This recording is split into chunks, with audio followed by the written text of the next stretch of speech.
The atmosphere on The View was already tense before the cameras even started rolling. Mark Wahlberg, known for his streetwise confidence and unapologetic attitude, was invited to discuss his latest film, gritty, redemptive story rooted in faith, family, and second chances. The audience welcomed him with cheers, and the co-hosts exchanged polite smiles. Though there was an unmistakable undercurrent of friction from the very beginning, Wahlberg, seated with his signature clenched jaw, coolness answered questions graciously at first. But it didn't take long for Joy Behar to veer off script. She cut in, bypassing the topic of his film entirely, and launched straight into a pointed critique of his past. "Do you really think someone with your record should be preaching about faith and morality?" she asked bluntly, eyebrows raised. The moment hung heavy. The audience sucked in their breath, unsure if this was scripted tension or something real. Wahlberg paused. He shifted in his seat, jaw tightening ever so slightly. "I'm not preaching," he replied calmly. "I'm sharing my story because I've lived it, not because I think I'm better than anyone." Joy smirked. "But don't you think it's a bit rich Hollywood actors finding religion when their careers cool off?" The words hit like a slap. The tension in the room instantly amplified. The other co-hosts glanced at each other, sensing the oncoming storm. Mark leaned forward slightly, no longer smiling. "You don't know the first thing about what I've been through," he said, voice low and firm. "So maybe don't act like you do." Joy, undeterred, pressed harder. "Well, the public does know your past. Assault charges, hate crimes. You want to talk about morality? But maybe it's time we talk about accountability." The room fell into dead silence. Even the crew behind the cameras looked frozen. Wahlberg stared at her, not blinking, letting the weight of her words settle. Then, with chilling steadiness, he responded, "You think dragging up my past on national TV is accountability? That's not justice. That's entertainment at someone else's expense." His words weren't shouted. They didn't need to be. They were sharp, deliberate, and they cut straight through the air like a blade. Sonny Hostin attempted to shift the conversation, asking about Wahlberg's charity work and his role mentoring at-risk youth, but the spark had already ignited. Joy waved off the attempt, doubling down.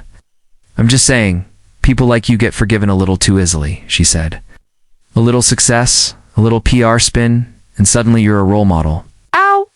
Wahlberg let out a short, dry laugh. "No," he said. "I became a role model when I stopped trying to be one and started owning who I am. Every scar, every mistake, every apology earned, not bought." The crowd applauded, but it didn't relieve the tension.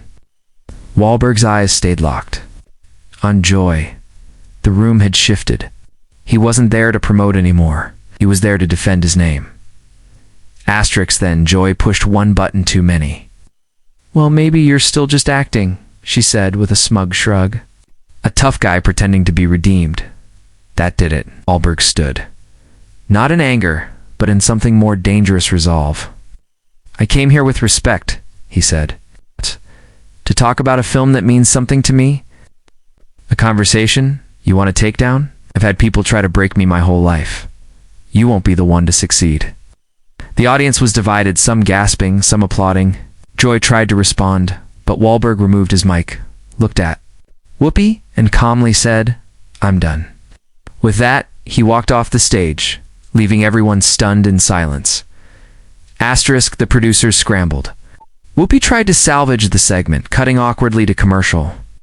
The mood backstage was described later by a staffer as absolute chaos. Wahlberg's team immediately exited the building. Within minutes, the footage hit social media. Hashtags erupted. Hashtag Wahlberg walks. Hashtag The View meltdown. Hashtag Joy crossed the line. Fans of the actor rallied to his defense, while critics debated whether he was running from accountability or standing his ground. Either way, one thing was certain. No one was talking about the movie anymore. They were talking about what just might be The View's most explosive moment ever. In the hours that followed. Joy made a vague comment on her podcast. Sometimes guests can't take the heat. That's not my problem. But the backlash came. Hard and fast.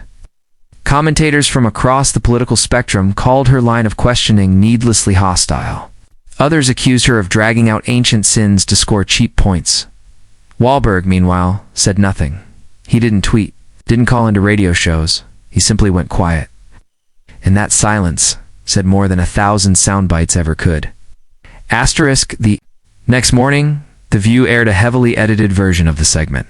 Much of the exchange was cut, replaced by a voiceover transition. But the internet had already seen the full, unfiltered version. Public opinion swirled, debates broke out on cable news. Was Joy right to question his past so forcefully? Or had she crossed the line between accountability and ambush? And had Wahlberg's calm, direct walk-off actually demonstrated the very growth he had come to talk about? Meanwhile, Wahlberg's team released a single statement. Mark Wahlberg stands by the message of his film and the importance of redemption.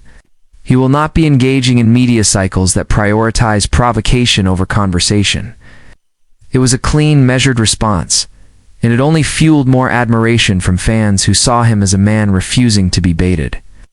Quietly, Wahlberg resumed his press tours, doing sit-downs with smaller outlets that focused on the work, not the drama. Behind the scenes at The View, tension lingered. ABC executives reportedly held emergency meetings about how interviews were being handled. Sponsors expressed concern. One source claimed producers had warned Joy prior to the show not to go nuclear. But she didn't. Now the fallout was real. Several guests reportedly pulled out of upcoming bookings. It's not worth the risk, one insider said. No one wants to be the next headline. Joy, however, remained unapologetic. In the days following the incident, she doubled down on her right to ask uncomfortable questions, framing herself as a journalistic provocateur. But even her most loyal viewers began questioning her tone. Comments flooded The View's social pages, many praising her courage, but just as many accusing her of going too far, too often. Something had shifted. And in the middle of it all stood Mark Wahlberg, not playing a role, not delivering a performance, but walking out with a silence louder than any argument. Weeks later, when asked about the incident during an interview overseas, Wahlberg simply smiled. Some rooms just aren't built for real conversations, he said. And when that happens, you walk with your dignity. That single quote was shared across the globe. Not because it was dramatic, but because it was true. He didn't throw a fit. He didn't trade insult for insult. He left. And in doing so, he proved that sometimes the most powerful thing you can do is refuse to stay seated in a room that only wants to see you fall.